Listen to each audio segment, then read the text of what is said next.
Three powerful lessons to learn from.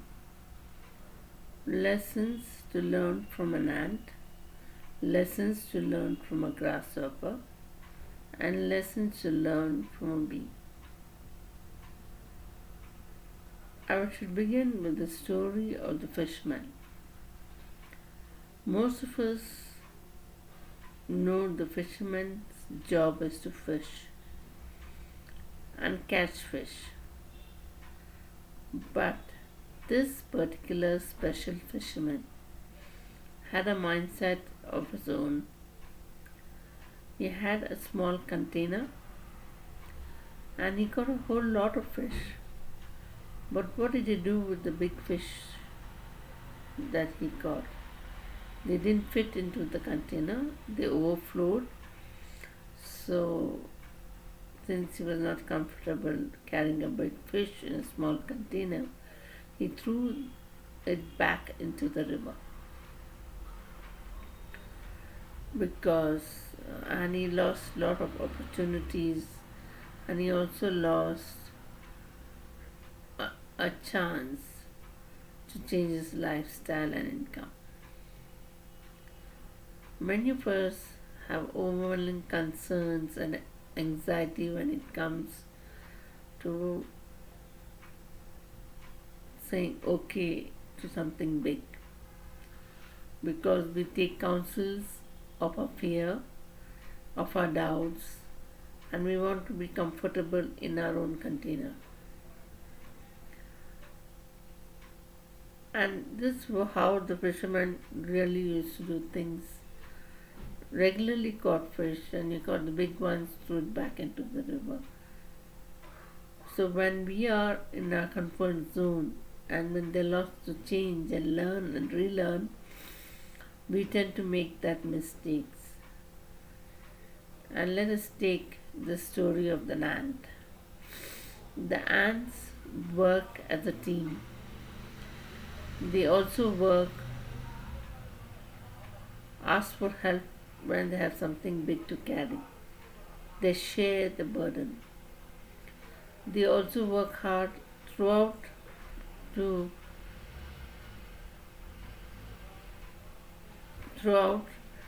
in a manner so that they save for the winter. But let us look at the grasshopper. It spends its time freely dancing around and does not store food.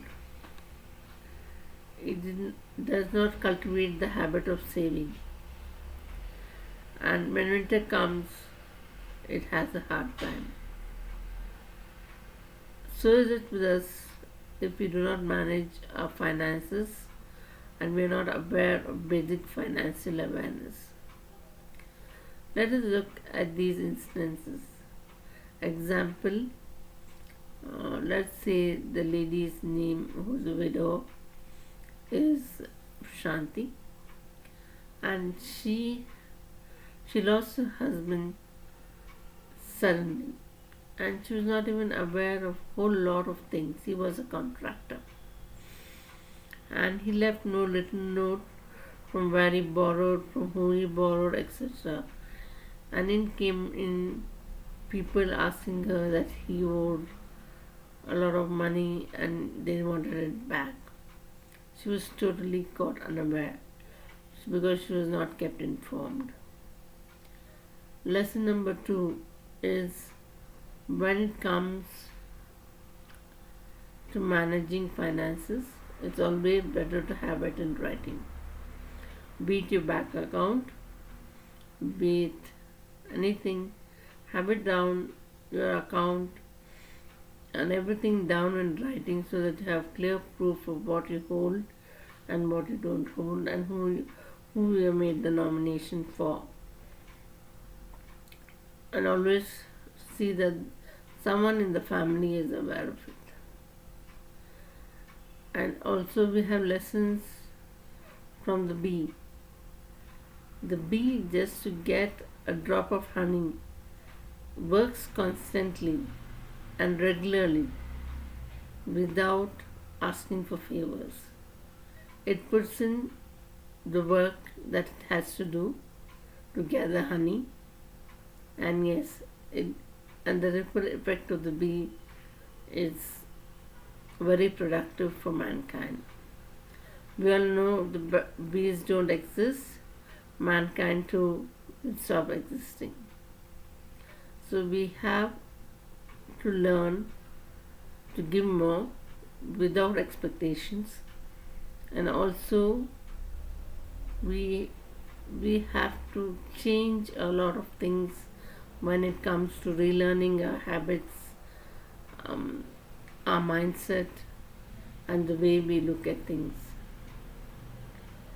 When we're looking at how, when I was teaching class 4 and I just had to take a topic on how to study, it was something that was students felt was that they just had to read, set aside something for study.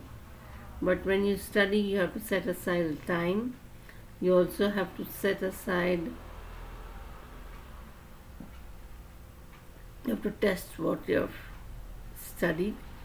You also have to question what you have studied, and to make clear that you know all the questions from what, when, how, for, which, etc., similarities, differences, reasoning, and what's familiar and what are the differences, etc., and similarities. You also have to know why you are learning that topic and how you can integrate it in real life.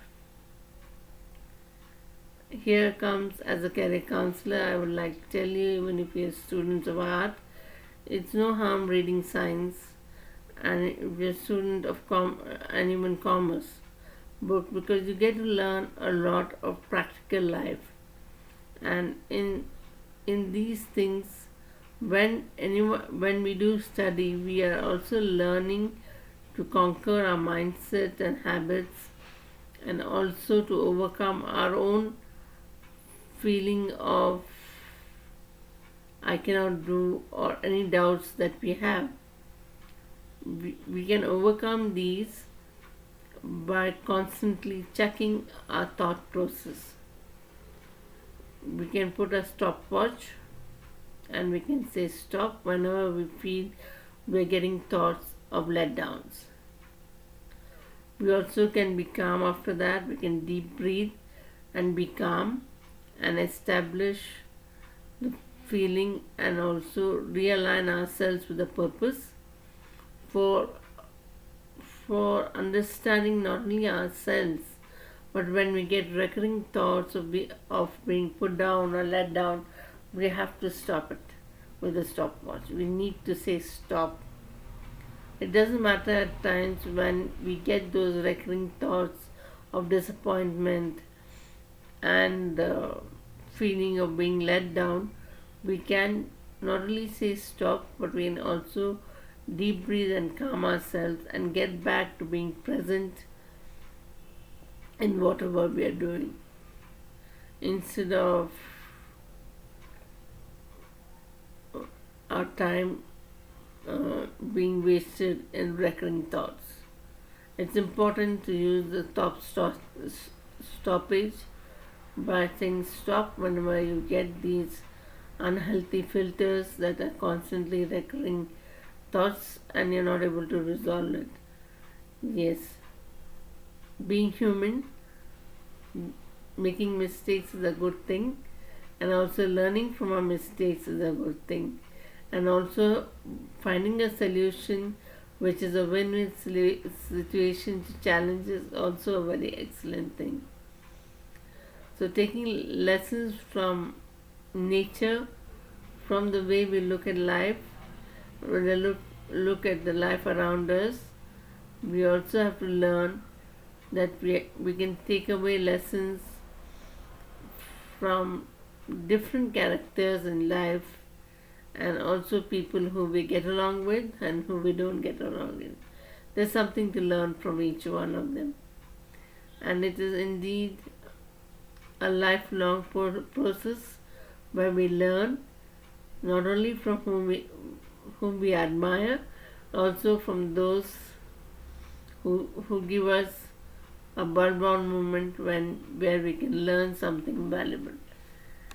Hi, I'm SELMA BEARY, and today I was talking about a few things that where we can learn from nature, and we can also build our own personality through nature, and also putting a stopwatch to the recurring thoughts which divert us from productivity. Thank you.